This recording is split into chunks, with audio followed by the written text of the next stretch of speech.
It was a really good decision on my part to take him. Very bright guy.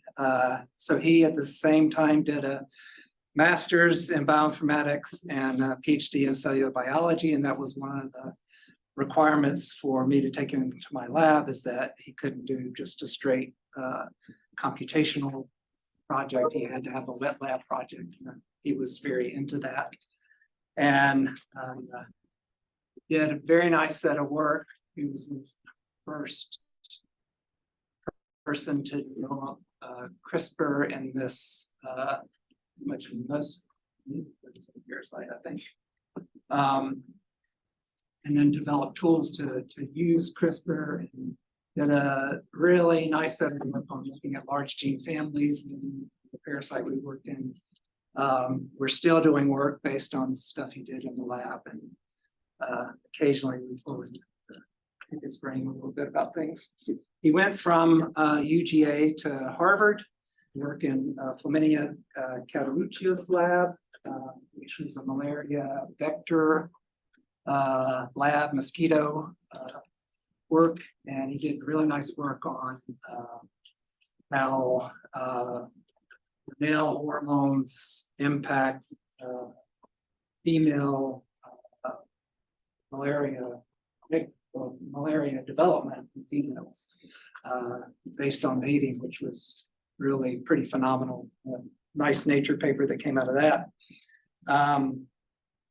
And then in 2021, he joined the Chan Zuckerberg BioHub as a senior scientist or data scientist, and then one and now two. There he's working on a number of projects. I think he'll talk about some of them today.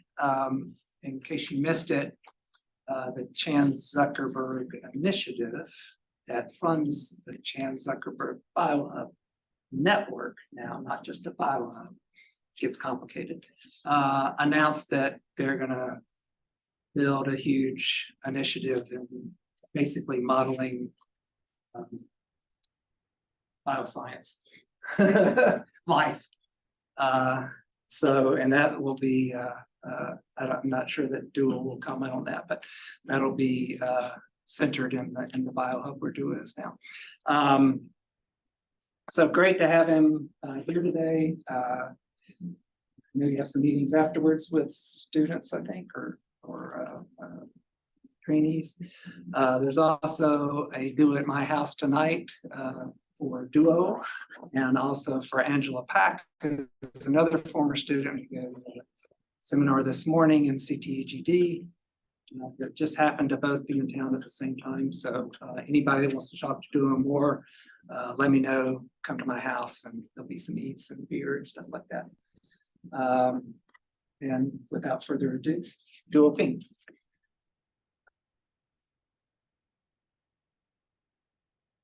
Thank you so much, Dr. Tarleton, for the amazing introduction.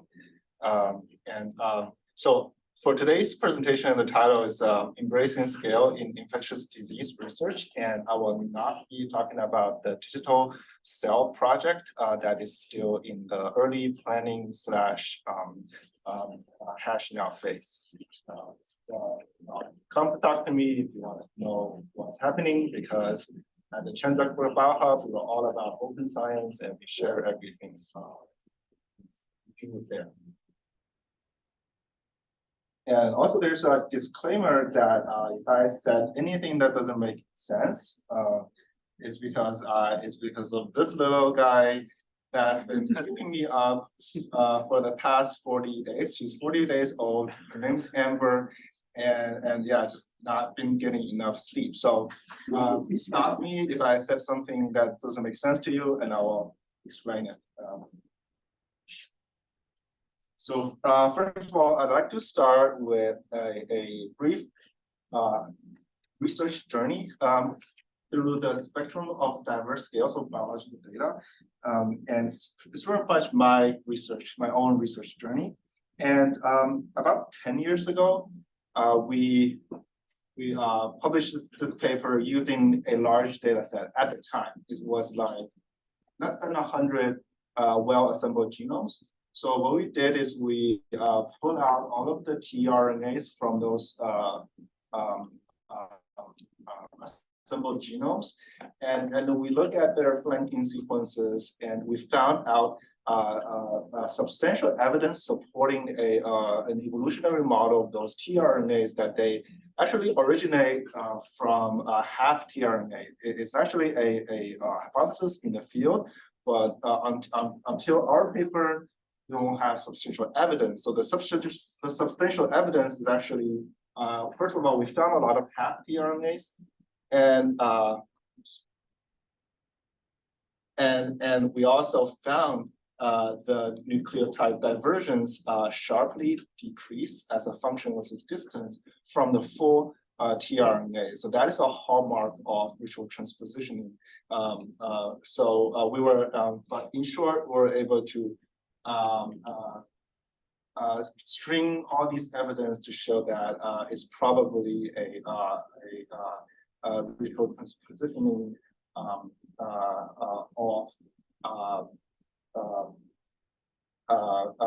linked tRNA. Sorry, that is a sign of deprivation of sleep. I'll probably get better through the rest of the talk. Just hang out with me. Okay, so next project is it's actually another project, but we're collecting data, but this time is over large evolutionary time scale. So this is a project actually done with Dr. Sai that's here, and in this paper we actually uncovered previously unknown phylogenetic how the sucrose transporter genes evolved. So the story in brief is that previously, so we know there are 4 clades of sucrose transporters. Those are super important because they transport the photoassimilates of a lot of land plants, right? So that's and there's type 1, type 2b, type 2, and type 3. So type 2b is prevalent in monocots, and type 1 is in eudicots. So people thought these 2 types of sucrose transporters evolved after the monocot and dicot split. We showed that's not the case. So they actually split very well. Actually predates the base angiosperm, and they actually are a product of differential gene expansion after they converged. So I had a lot of fun there. So the data I used in there is probably on the scale of hundreds of sequences across a few dozen species. Of course, they need to be assembled genomes to have a good of the sucrose transporters as well. So the project that I worked on is with Dr. Tarleton.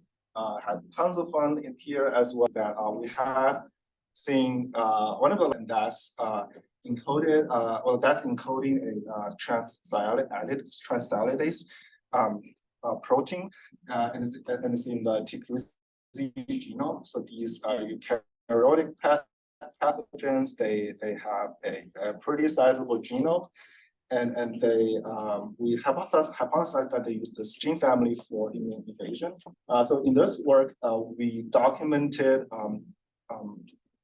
a good amount of recombination events happening in the gene family, and this was not possible without my work because with 3,000 genes, you can't even do a proper alignment, let alone doing recombination detection, which was usually depends on alignment of the gene. So long story short is we develop a computational pipeline that adopts principally the divide and conquer strategy, and then we do rigorous validation afterwards.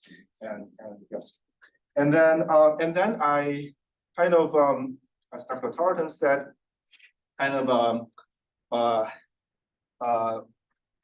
so I went to do a hypothesis-driven wet research, which was kind of very different from the other three projects that I've told you.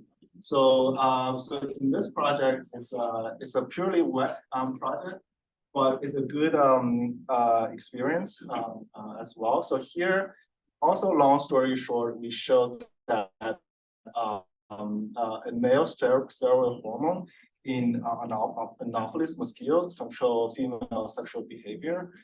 So the key findings are, so we instead of previously thought 20E, we found it is a modified version of 20 is 20-hydroxyl is a steroid hormone. So we found out that it's actually stored in large quantity in the males reproductive gland. This was already known, but we found is actually modified and is specific to males.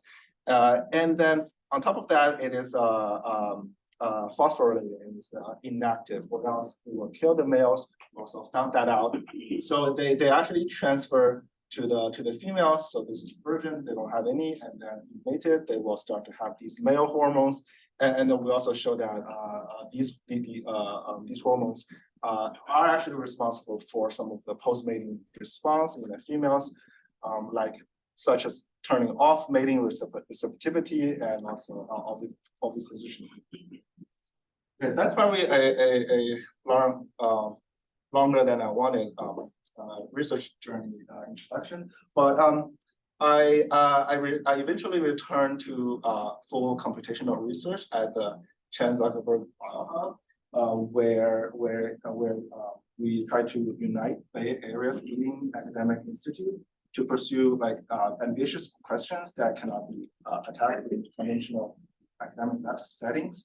And I wanted to acknowledge my two direct reports. They actually did a lot of amazing work. One of them is the associate data scientist that joined this summer, and another person is this person is Itria, and then Jacob, who is a contractor specializes in machine learning. And I also wanted to introduce our organization a little bit, as Dr. Tarleton alluded. So a lot of people confuse us with Chan Zuckerberg Initiative. So Chan Zuckerberg Initiative is the parent organization, and who does a lot of outreach in science, education. But we are the Biomedical Research Institute funded by CZI, and then we are Chan Zuckerberg Biohub San Francisco. So monitoring on our success, they're actually expanding and creating another biohub in Chicago, focusing in inflammation research. And together we are called the Chan Zuckerberg Biohub, and they have plans to launch another biohub as well. And that should be kept secret where it is at this point. And then in parallel, they're setting up also in the Bay Area, a Chan Zuckerberg Imaging Institute focusing on bio-EM. Okay, so I won't go through this mission slide, but I wanted to point out that our overarching goal, or all the research that we're doing, tries to bring us closer to our mission to cure, prevent, or manage all disease by the end of the century. I know it's a very ambitious goal, but that's what we're working towards. So I wanted to tell you today about two projects that I've been doing for the past year and a half. So these two projects that I led, they are full computational projects. And the first one is called Zebrafish RNA Aquarium. So you might have guessed, or you will actually realize why we call it RNA Aquarium. So a little bit background is there are two disease models at CZBSF. So we have the zebrafish model and we have the human cell lines model. So why zebrafish? So these are the main reasons why we raise zebrafish in the lab there, and we study zebrafish. So because the immune system of zebrafish is comparable to that of humans, so it's got B cells, T cells, macrophages, neutrophils, hematopoiesis, lymphocyte differentiation processes, and also it's got also a later developed adaptive immune system as well. And then you probably already know this, but zebrafish has high fecundity and also develops fast. And more importantly, because it's mostly optically transparent, so there's ease of imaging. So here I'm showing you a picture captured by us. By us, I mean at the CZ Biohub, and lighting up all of the macrophages in red, and then lighting up this interferon. It's stimulated gene 15 in cyan, and then it's just so you can kind of track immune cells at the organismal level, which is pretty cool. And also because of the synergy, there are multiple research groups at the Biohub who study zebrafish. Just wanted to show you some of this cool video. See the play. So just because we can image at the organismal level, we can track. So this is actually tracking the development of zebrafish cells, not immune cells. But we can actually, so this is a trajectory analysis. Oh, so you get to.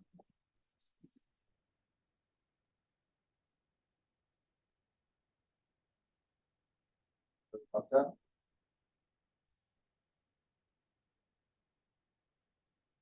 So you get to track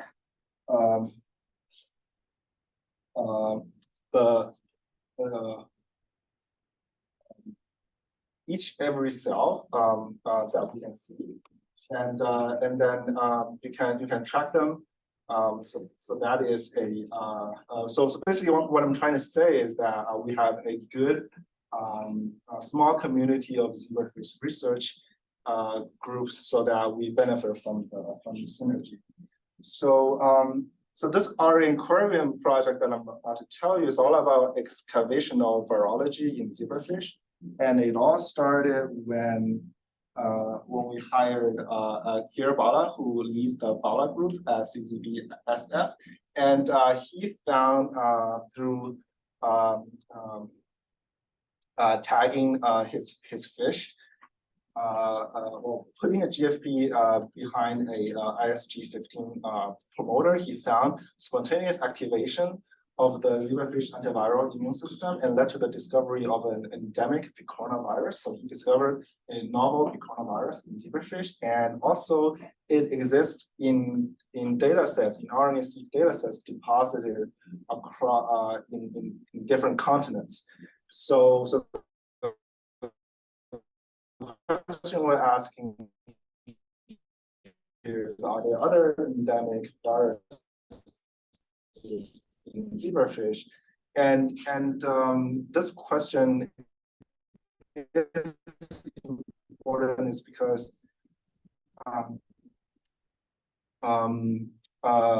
so the zebrafish pathogen interaction research we're doing viral infections, and the aquatic viruses are not host zebrafish and the ornamental fish trait.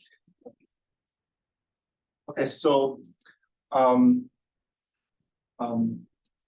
this excavational virology from all the zebrafish data that's out there.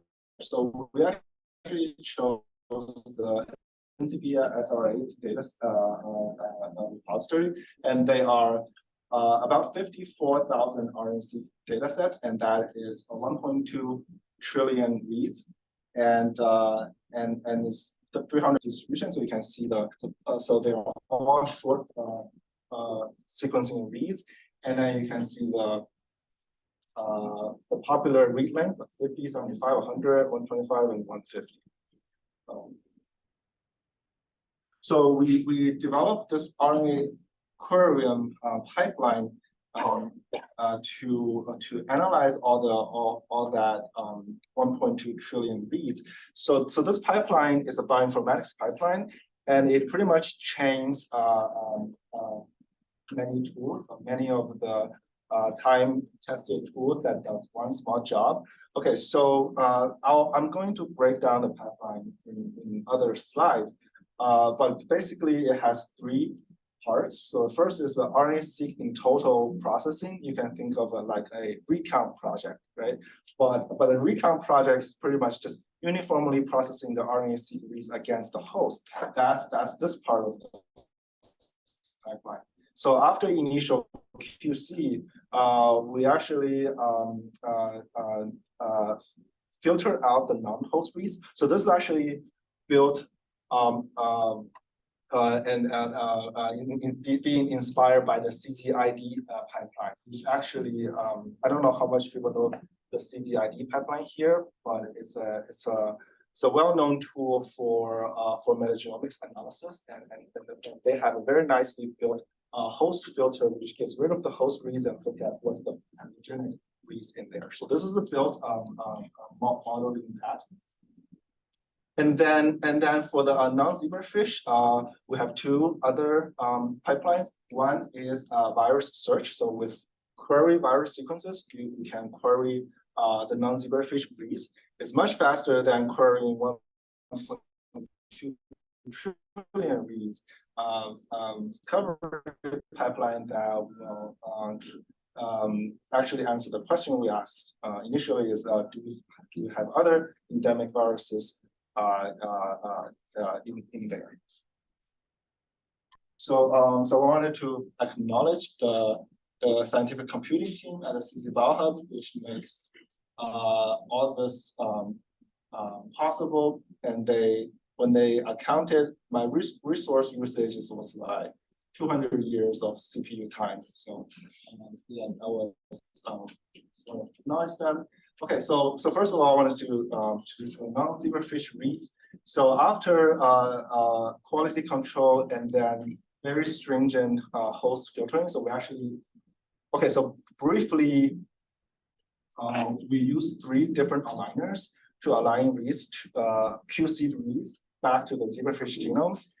It's because different aligners use slightly different algorithm, sometimes very different algorithm. So they have a different ideas of what's mapped, what's unmapped. So we actually so a unmapped non-zebrafish read needs to be determined as unmapped for all 3 aligners, right? So we're confident that they are not matching to the zebrafish genome. And then so after that, there's only 24.9 billion reads, and it only takes 4 terabytes of space now. And then you can see the read length distribution is very similar to what we see with the total reads.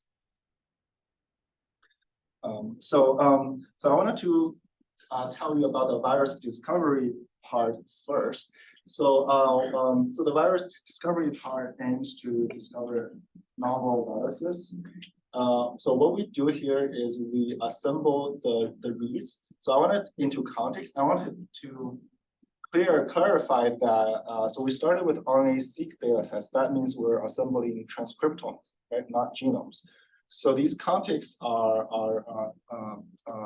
transcriptome contexts. So we assemble the reads, and then we use tools like Diamond and MMC. So those are well-known tools to do LCA and assign taxonomic lineage. So LCA is the lowest common ancestor. It's just it's just one of the ways you can decide what species or what clade or phylogenetic clade a read belongs or context belongs to. And this work is actually done mainly by my colleague Eric. And I just wanted to show that the length distribution of the 57 million contexts we got from here. So most of them are around 500 base pairs. And here is a metacoder network representation for the most abundant viruses. So definitely we're not showing everything. So the root of this network is here, or tree. So basically, so the root. So basically, the tip. They're more refined species, but the root here is the virus, and we can immediately see there's a bacteriophage clade that's down here, and we're not gonna look at that.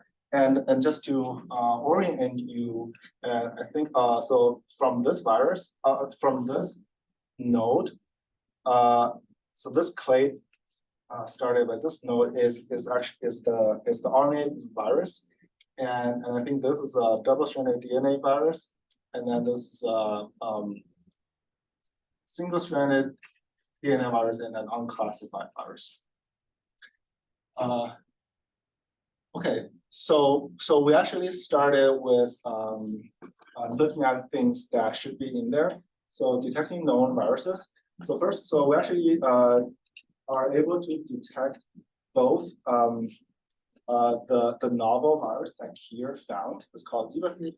The name is zebrafish coronavirus 1. So we actually find it there, and we also find this spirivirus, which is a very common viral treatment in zebrafish experiments. So they are pretty abundant, shown by this thick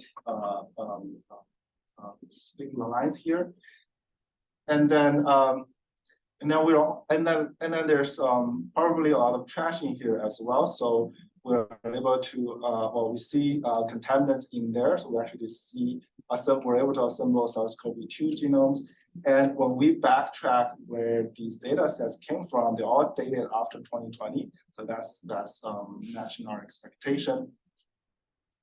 And then we also have candidates of new viruses to follow up. So things like this Wuhan spiny eel influenza virus. So it is a virus that's already infecting aquatic animals, could easily jump to zebrafish. And so we are actually in the process of following up with these leads.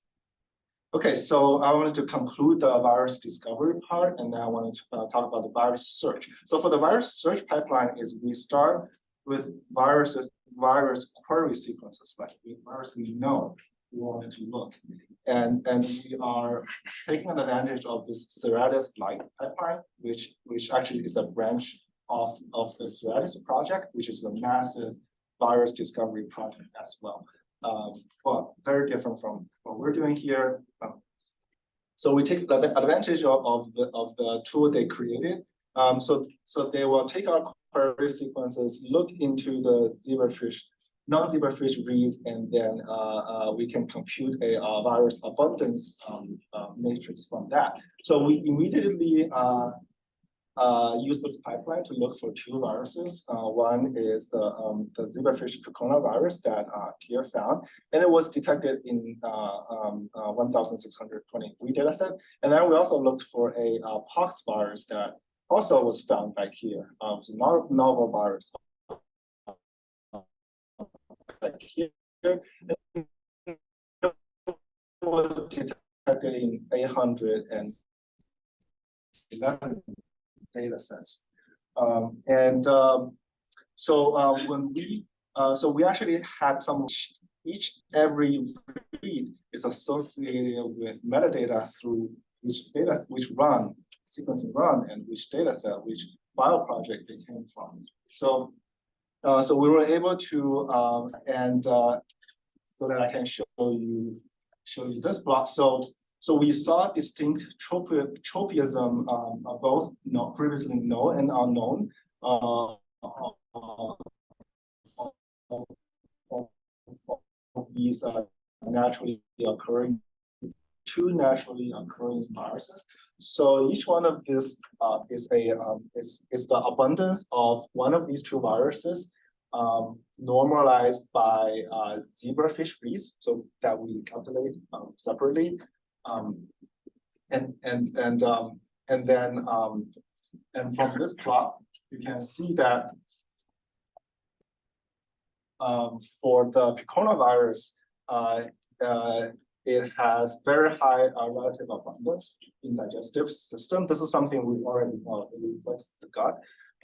And then for the pox virus, it infects respiratory system. We also know that because we know pox virus infects the gills of the fish, and also is higher in the skin. So those are known tissue tropism, but we also see some of the some could be novel tissue tropism.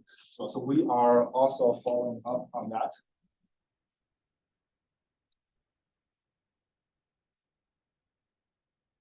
Okay, so I wanted to switch gears a little bit and tell you about the gene expression matrix that we built. So this is, like I said, similar to the famous recount project, where you uniformly process a large collection of RNA data sets. So we end up with a gene expression matrix of 54,000 data sets as rows and 31,000 genes, zero-digit genes as columns.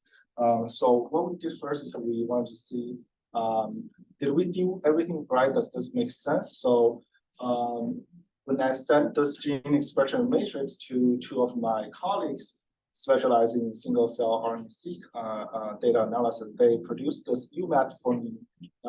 So in single cell data RNA-seq, you plot the cells, right? So here we're plotting data sets. So each one of the point in this UMAP is a data set. And we can clearly see that one of the most obvious patterns that's driving the clustering you see in the UMAP is by age. It's by the age of the fish, from few hours after post-fertilization to days many days post-fertilization. So and there are other QC that I'm not showing here, but we're confident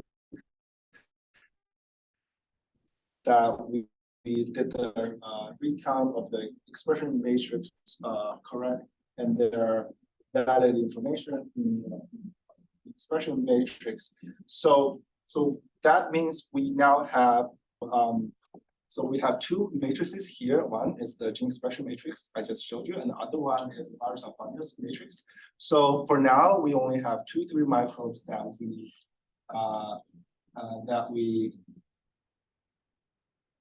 So for now, we only have 3 viruses that we searched for, but we are also looking to. I mean, this is a proof of principle of data mining the microbial-aware transcriptomics with machine learning. But in the future, we can easily query the data set to expand the virus upon this matrix. So what we're doing here is we're trying to see if we can make connections between the virus abundance and the gene expression of the host. So kind of like fishing for host responsive genes. So we are using like I said, a machine learning approach. So here the approach is to build 3 different models as in so we actually split the virus abundance matrix into 3 viruses. And actually here is a proof of principle done with the presence of my matrix. So we reduce the matrix to binary, so like just present and absent, and then that is our training data. So basically, the response variable is the virus abundance, and the predictive variable is the gene expression. And so next we wanted to select a model. So we choose the XGBoost model. So it is an interpretable model, means that you will later be able to know which gene is very important in doing this prediction. So by prediction, I mean predicting the virus presence with the gene expression. And here we're actually building a machine learning model not to predict, but we're actually building a machine learning model to actually learn what's important for the prediction. So to learn the underlying biology, which is a common use of machine learning in biomedical research. So after that, we train the model. Training the model is very hard, and we spend a lot of time doing this hyperparameter sweep. So hyperparameters, just in short, are parameters that you have to tell the model what you want, and the model will figure out other parameters for you, like all the weights, all that. But you have to tell it the hyperparameters. But the problem is that the hyperparameter space is also very big. And that affects the model. So you may get a very trashy model because you told the model to use some bad hyperparameters. So we spend a lot of time doing a hyperparameter sweep, meaning like searching for the combination of the hyperparameters that give us the model that fits the best, and not at the same time preventing overfitting like any other approach should be doing. So here I'm showing you 1, 2, 3, 4, just 4 hyperparameters that we're sweeping. So we're using this novel tool called weights and biases. It's just an API that will smartly go through the hyperparameter space. So I'm not sure how many people are familiar with searching parameter space. So when you have a big parameter space, you don't want to iterate over all the combinations. That will take very long. So this API we use actually use something called Bayesian optimization. So basically, it will do some trial combinations and then predict, will change the probability of where to search next. So we were able to use that to quickly converge at a good parameter space range. And that took us a week on 10 GPUs. We're pretty happy about that.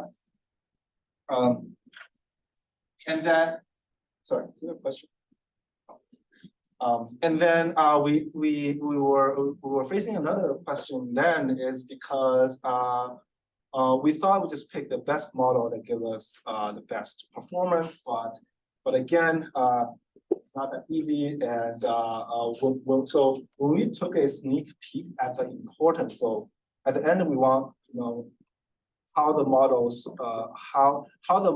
rank genes in their importance in doing the virus presence prediction, and we see a large, very large spread of importance, meaning that different models, they're all top models, top performing models, but they give us like different answers, and that just like struck us a lot. But then when we average enough models, we actually see some of the top genes rise up. So meaning that so basically we did this analysis is the analysis of the variance of the importance. So we actually saw that with about 150 to 200 models, you actually the estimation of the variance of importance stabilizes, means that we're getting consistent answers, and this is pretty much the ensemble models approach, where we have a lot of models and you need some kind of consensus from them, and that gives you a less biased answer. So that's the approach we took. So from now on, we are getting not just the top performing model, but the top 200.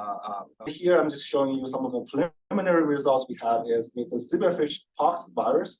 Well, I wanted to quote the host response genes because we're not exactly sure at this point. They're all host response genes. But yeah. So this is a plot of all the genes and their importance, and you see some very high importance outliers and some of the genes. So we see a lot of immune-related genes. That is a good sign.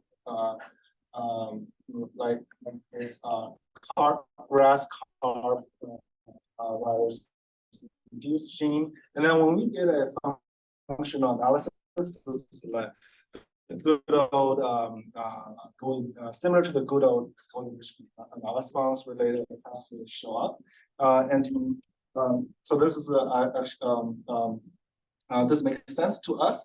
And then here is a visualization where we wanted to actually see the gene expression. So here I'm plotting the gene deviation from mean, and the rows are again so the rows are actually data sets organized by decreasing amount of virus. So like these data sets, they have a lot of virus, and then down here there's not a lot of virus. and then the columns are genes, and I'm ordering by decreasing importance. So this is not the whole matrix. I'm only showing 1,000 by 100. It's because the whole matrix is like 54,000 times 31,000. And you can immediately see that there are a group of genes that positively deviates from the mean expression of all data sets when there's high virus abundance.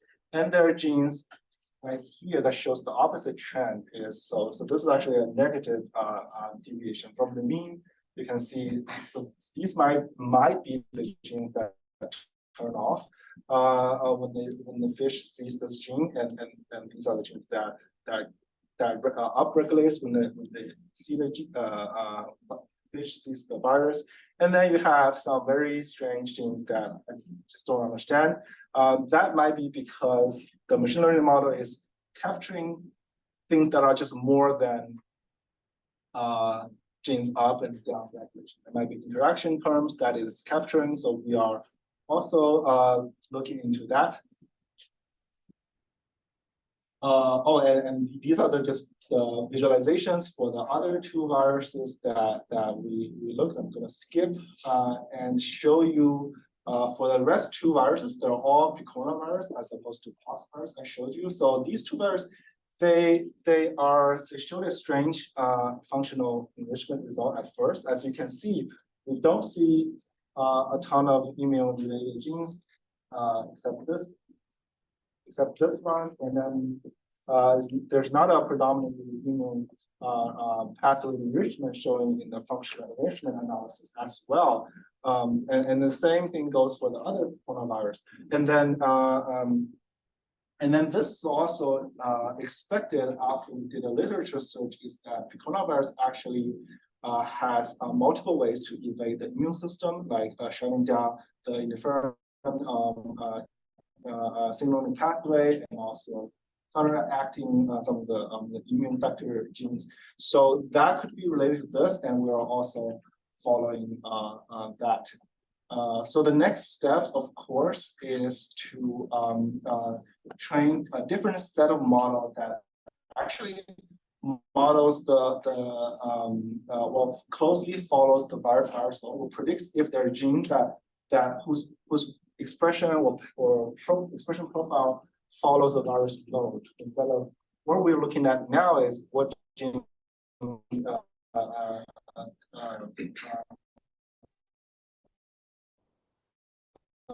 host gene response to the virus presence, and then we can compare the two sets of viruses across different viruses that we find substantially present in our data set. And just a quick sneak peek into the virus load predictive genes. That's right here is this is a pox virus. So we found important distribution as shown by the ensemble models. But then the runner-up and then the rest of the genes, they're not the same, and then they have very different importance variation. So things are a little bit different there. So I'm trying to say we do find the same top hit, but then the rest looks different. But we are also looking into some of the reasons why. Okay, so that is the part one. So in this part, I told you we built this RNA aquarium pipeline that automates the processing of all zebrafish RNA-seq data sets in the SRA, and we have a host filter, and now we have this read count part of the pipeline as well. So that we, with the non-host reads, we have pipelines for virus discovery at the same time for virus research. So with all that work, we can get microbial aware transcriptomics, which can allow us to do data mining with machine learning. So in the next 15 minutes, so I'll speed up and tell you the second part of my presentation is it's a tool building part. So at the Chancellor Biohub, we are we are very keen with building tools. So both software analysis tools and also hardware tools like fancy microscope, as what I'm showing here. So the tool that I'm building is related to this project. So I joined at a time where the OpenCell 1.0 actually now published in Science did a proof of principle of the vast amount of information we can collect when we fluorescently tag individual protein genes, and then just do tons of imaging. So so there's an emerging pattern is that for a lot of the proteins, if we train a machine learning model on their fluorescent imaging data, we can actually predict the identity of those proteins. Actually, we can predict, if you go into this paper, you can find out, like, for most of these proteins. By just looking at these fluorescent pictures, the machine learning model can tell you the exact name of the protein, which is awesome. And then we can do more work, like using those spatial proteins, subcellular localization images. We can do clustering so that we can cluster proteins with similar subcellular localization, and then discover novel protein complexes as they showed in this paper. And then you can also do mass spec pull down, because every protein in a separate cell line is tagged with a small split GFP tag, and you can just use antibody targeting that GFP tag to do pull down. So you can just do pull down with whatever protein you want, and then do a ton of mass spectrometry, IPMS, and then also collect a lot of information. And all this is working towards a project that's called the virtual cell, which has been announced recently by our donor, Priscilla Chen. And in that project, the goal is to collect as much molecular information, different states, patients, and then train an AI model that synthesize all this information. So you would end up with hopefully a virtual cell that scientists can do in silico perturbation experiments with the virtual cell. Okay, so but then going back to ground level is we need to expand this tagged cell lines from 1310 to the whole proteome, so that we need a tool that automates or streamlines most of the design, both and the donor. Okay, maybe this is yeah. So I skipped that we're doing, and takes advantage. The tool takes advantage of biologically. So this is so we're doing conventional HDR, so homology directed repair assisted knocking, just because it is it has the relatively small amount of moving parts, and it has been time proven to work. And also we're using cell lines, so we have no problems with homology directed repair pathways being active in the cell line genome. And then let's say we wanted to insert a fluorescent tag here. So that's the HDR donor. And then these are the homology arms that will guide the insertion. And then these are, so this is the gRNA, if not already split by the insertion. You need to recode this part in your donor so that the donor doesn't get cut, or the repair product doesn't get cut again by the CRISPR machinery you're putting into the cell. And also, I wanted to later have time show you, it's important to also code this region, which is cut to the insert, you can tell you that. Also, region. So here is a scenario where the cut to insert distance is not negligible. So this is the insert, right? Region is big enough. The cut to insert region.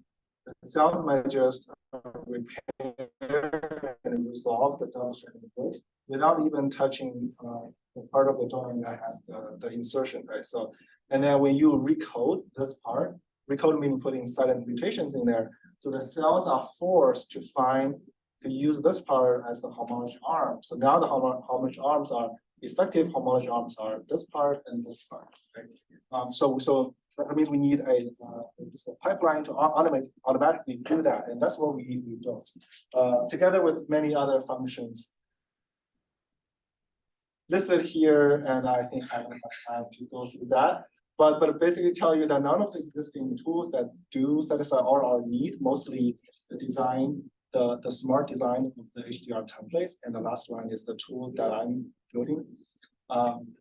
And I want to say that I was able to pull off this project because I had a previous experience, fun working with developing a CRISPR design tool for the karyotic pathogen research community in Dr. Tarleton's lab, and as of today, and we're getting it's getting popular. The usage is still increasing. So this is a Google website analytics data on like how frequent the website was used. You can definitely see the COVID dips of 2020. This is the COVID dip, and these are the holiday dips. This is fun facts, but yeah. So I built I would say, successful tool, and to shout out. And this tool is still hosted here at CTGD at UGA. Okay, so we built this new tool we named Protospace Jam, and it's an open source, customizable, web accessible design platform for CRISPR-Cas9 knock-in at scale. So at scale is very important here because we wanted to. The previous tool, we have an in-house tool that does most of this, but it's so slow. But this tool is fast, and I don't have time to tell you why it's fast. Let me fast forward a little bit so we have time for questions. So I was going to tell you how we came up with biologically informed rules for the design and how we validate them, but I don't think we have time to go through all that.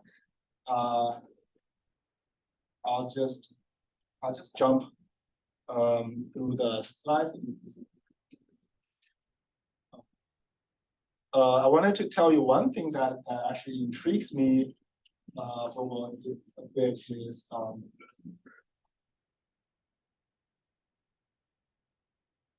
and another thing related to scale is that when we do, so this is an in silico validation that our DNA donor recoding would prevent recognition of the guide RNA if not destroyed by the insertion.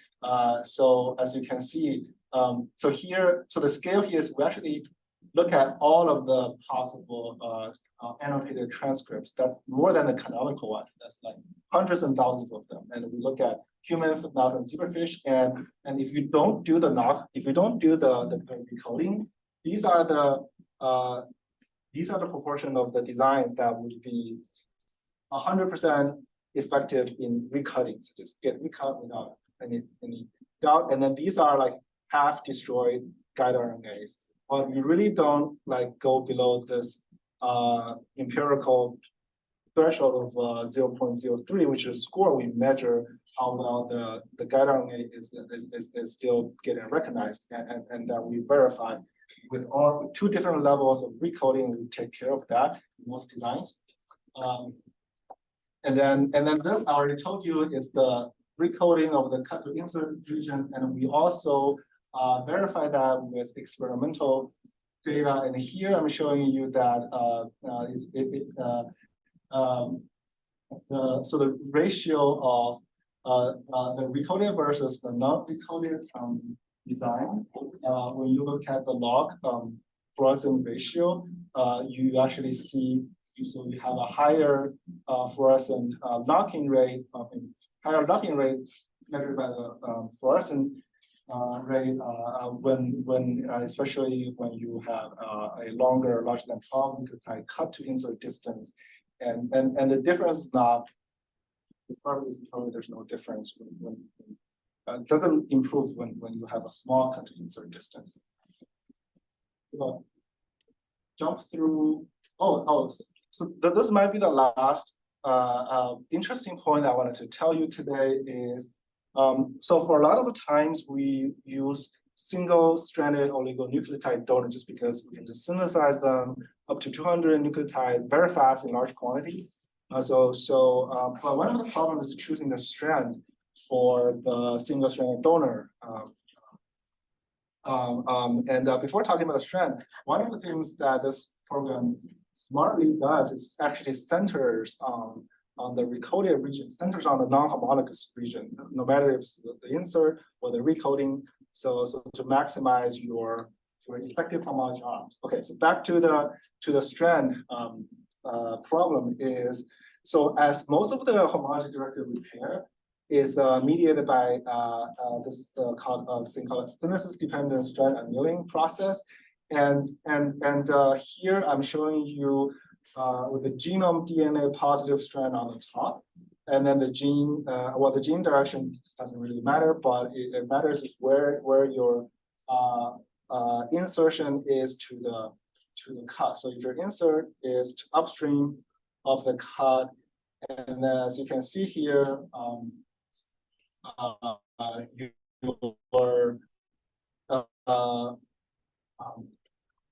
you actually the DNA synthesis part actually doesn't include the payload, and then your payload will be cut out as a flap, so you don't have any payload information. So if you use the other strand visualized in this orientation, then your synthesis-dependent strand annealing, the synthesis part actually incorporates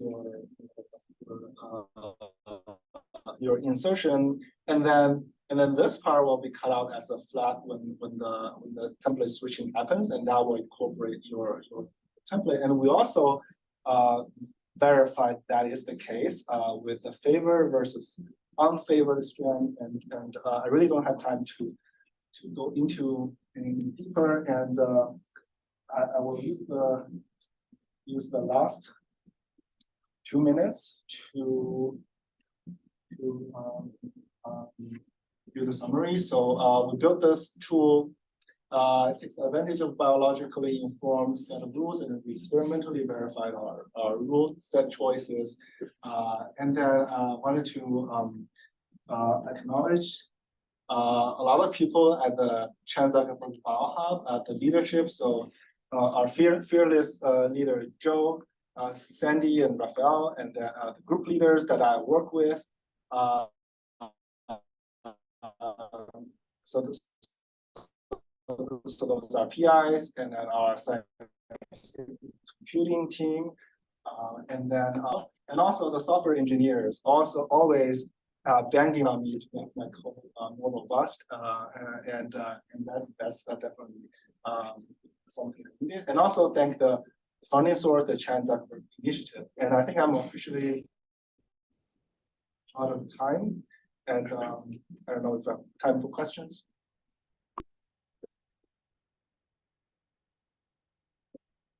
Quick question. So are your zebrafish germ-free? If yes, does that reflect real world where there's microbial, viral, phage, host interaction? If they're not germ-free, how do you tease apart the host gene response is towards the virus, but not the bacteria? Yes, so that's a good question. So most of the data sets, and also including our own fish tanks, are not germ-free. So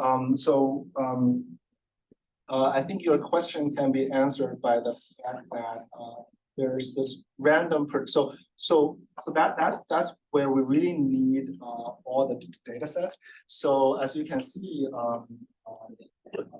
in this particular analysis, there's only a fraction of the data that, let me just So there's only a fraction, a tiny fraction of the data that had the virus. So there's the vast majority, like more than 90% of the data doesn't have this virus, and they have random microbes as well. So if anything is with microbes, we're not going to see any signal in our analysis. How do you tease apart the phage, bacteria, host, virus? Oh, so we don't. So it will not show up in our analysis. I just try to say those random things happening everywhere. It's not going to show. Yes, in that.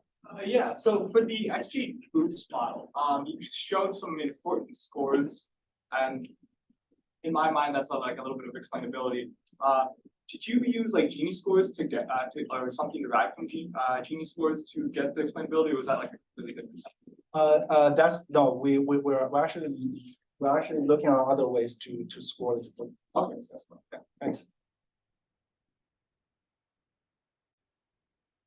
Yes, I'll give a chance to the one other person in the back. Do you guys do any looking at glycans or glycoprofiles or glycomics, the proteins? This is related to which project? Any of them? Do you does the Zuckerberg Institute look at glycans at all? We do. So we have a well, the answer is yes and no. So we do have we do collect a lot of metabolomics data. I'm just not specifically sure that we collect a lot of glycan data. Not sure, sorry. Yes. For your virtual cell project, are there any current initiative to integrate like a potential 3D modeling for like a VR headset, a software platform for like data scientists to load their data into? I think so not that I know of any solid, not that I know of, but there's definitely a lot of ideas about visualizing our data in 3D and also displaying with VR headsets.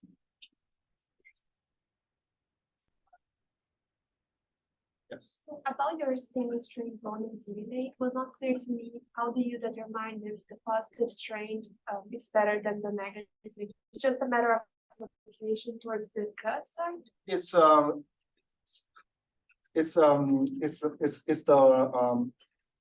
okay. So first of all, the positive and negative is relative. So when we fix how we display, like when I said the top strand is the genomic positive strand.